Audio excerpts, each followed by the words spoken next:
Right, Thomas, welcome. Grab a mic.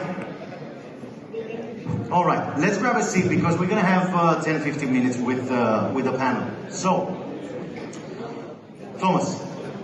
Yes.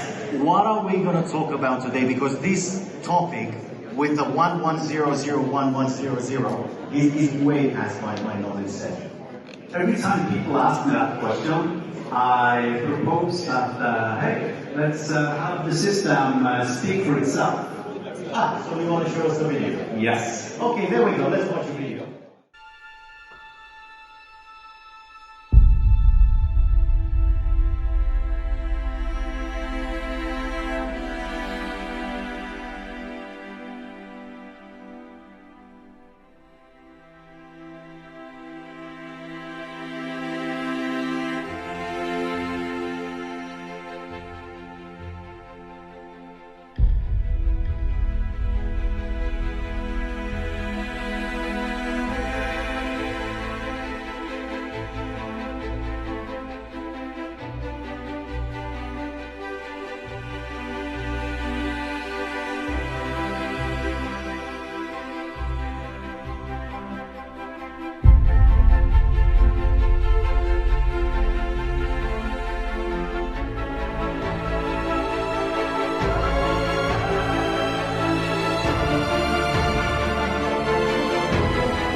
For people that understand what this is all about.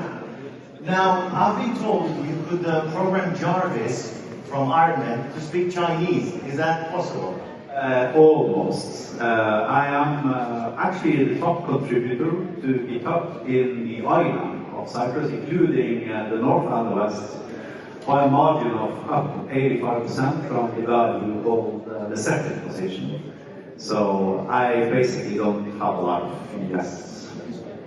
All right, okay. Now tell me what we just witnessed, because I saw the line at the very end. We just created over 3,000 codes in, what was it, 1 minute, 2 minutes? 1 second, actually.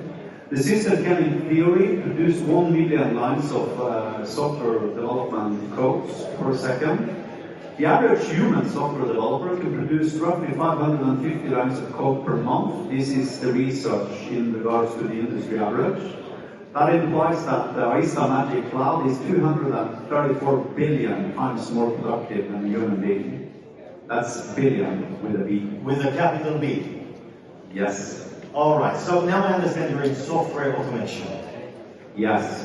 We basically have created a software system that creates software systems. So you can take any legacy software system you already have, you can point Aista Magic Cloud to its database. Magic will read that database and its metadata specifically and use it as a formal specification and then automatically create a new software system based upon that existing database. Okay, and how much is software automation? How heavy is software automation nowadays? Well, to provide some China math, there's 30 million software developers on the planet. These are on average being paid $3,500 per month, multiplied by 12. That becomes slightly north of $1 trillion per year. Magic Cloud does 83% of these people's jobs automatically in seconds. So you're helping companies and also helping them save money? Assuming they can use a Magic Cloud, the average software developer would become somewhere between 5 and 7 times as productive as previously without Magic Cloud. So yes, you can basically apply the system to an existing software development department, assuming they are using relational databases based upon SQL, and every single software developer within that department will be between 5 to 7 times as productive. And this, of course, is net profit going on the baseline, simply because of that software development is an expense. Well, when did you start all this? How many hundreds of years took you to learn this? Well, I did the math on this, and I usually explain this as, yes, I have a permanently applied brain damage for having started software development at the age of 8. So whether or not that is a virtue or something else is in the eyes of the beholder, I assume. But according to math, if you want to play the violin and you want to become a master, first violinist, you need to apply 10,000 hours of practice before you are considered a master. If you're a gymnastist, you need to apply 10,000 hours of training before you're a master. It doesn't matter what you do, you need 10,000 hours before you are a master at what you do. 5 years ago, I had 83,000 hours of software development behind me. All right, and when did you start Aista? I started Aista, in a way I started Aista 10 years ago because I've been researching this and developing it 10 years. But I had my company papers 1st of December 2021. We're now a handful of employees working 8 hours a week, doing nothing but basically improving fun and developing this system. And what's the goal? Where do you see Aista in 1 year from now? You mean besides world domination? Ah, okay, we're getting somewhere. Okay, tell us more. What's the end goal with Aista?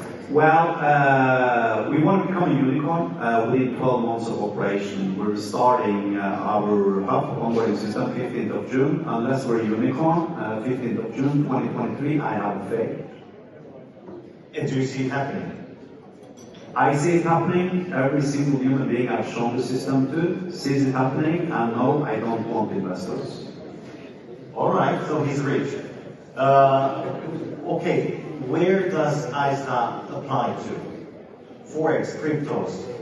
Well, financial institutions. The one thing you gotta realize about Magic Cloud is that it's a software system primarily designed to create back office administrative types of web applications.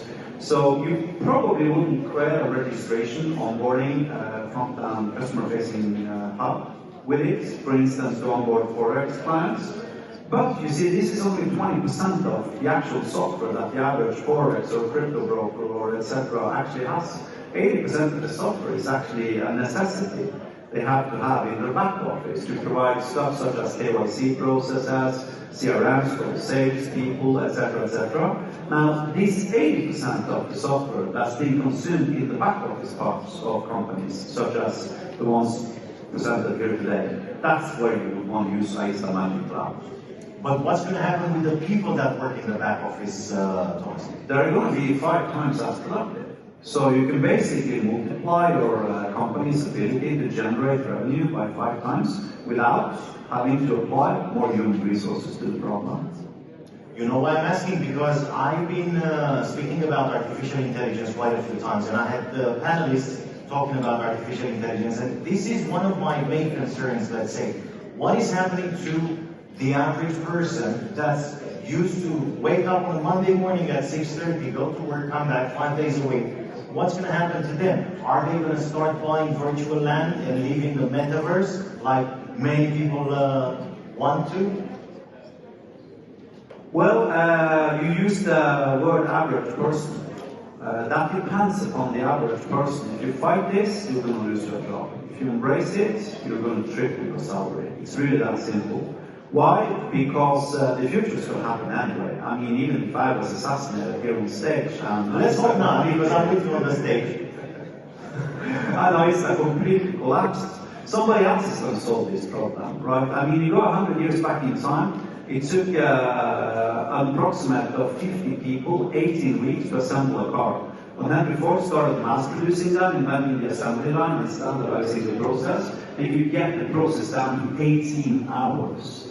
Right, so I mean, it's the inevitable future, the automation of software development. It's coming regardless of whether or not you like it or not. If you embrace it, you become an early adopter, and you can use and leverage the optimizations this provides your company with in regards to delivering software. If you fight it, sorry, I don't know what to say. All right, and is Aista in the beta phase? Is it in the alpha? Where is it? Yeah, we're launching our automatic onboarding system the 15th of June this year, 2 months from now, at which point you can go to our website, register your email address, provide us with a password, and you get access to basically what you saw on stage a couple of minutes ago, at which point you can basically click a button and the system automatically creates your software in seconds. What was your hardest challenge creating Aista? Beware, we're streaming it online. So we have to do you deal with cryptos? We do have cryptography features, and we do have something called cryptographic lambda invocations, actually allowing two different Aista servers to securely communicate logistically with logos, I think is the Greek word for this. There doesn't really exist a good English word for it. You see, in order to pull this through, we actually had to create our own programming language, because you actually cannot do this with traditional programming languages. So I had to actually create my own programming language called Hyperlambda, and it's based upon the CLR and .NET and C#. When Microsoft published an article about Hyperlambda a handful of years ago, this article was written by me, became the fifth most ever read article throughout Microsoft's history of existence. At this point, everything was still in beta, and I couldn't really prove anything, and I came with a lot of really outrageous statements. So even Microsoft's research chiefs had to actually write a disclaimer, basically saying, notice, this guy might be crazy, and everybody believes he's crazy. But guess what? We're going to give him the shine of day anyways, because there is a small possibility he's not. Who would you say is your main competitor with the project? We're not aiming to become the largest software company in Cyprus. Our unicorn. In the long run, our competitors are Microsoft, Amazon, and Google. We're aiming to become the largest software company in the world. And when are we going to see that happen? Within 5 years. 5 years from now? Yes. All right, well, that works for me. Now, any programmers in the audience with questions for Thomas, because I'm afraid. There we go, we have one, thank God for that. I wouldn't know what to ask you, man, like, honestly. Right, can we, let me do it. There we go, thank you so much.